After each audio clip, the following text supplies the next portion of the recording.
বাচ্চাদের জন্য খুবই মজাদার এবং পুষ্টিকর একটি নাস্তার রেসিপি তৈরি করে দেখাবো।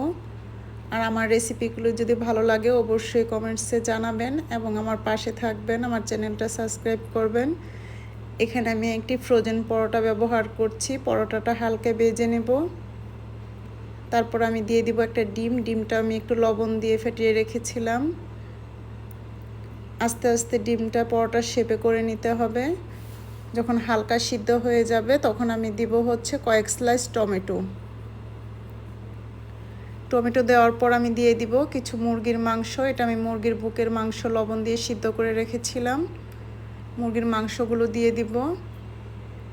তারপর দিয়ে দিব কয়েক স্লাইস চিজ।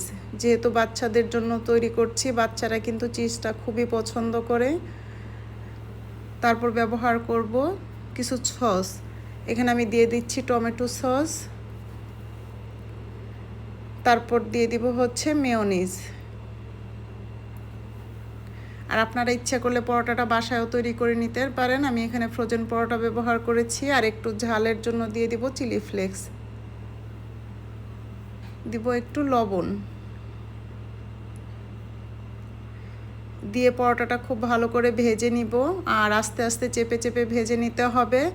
আর যতক্ষণে ভাজা হবে ততক্ষণে চিজটাও একটু গলে যাবে। চিজ, মুরগির মাংস, টমেটো আর সসগুলো ব্যবহার করাতে কিন্তু খুবই পুষ্টিকর মজাদার একটি নাস্তা তৈরি হয় এবং বাচ্চারা খুবই পছন্দ করবে। বাচ্চাদের জন্য খুবই মজাদার একটি নাস্তা। আর খুব অল্প সময়ে কিন্তু তৈরি করে দিতে পারেন বাচ্চাদের এই মজাদার নাস্তাটি। খেতে কিন্তু খুবই সুস্বাদু হয়।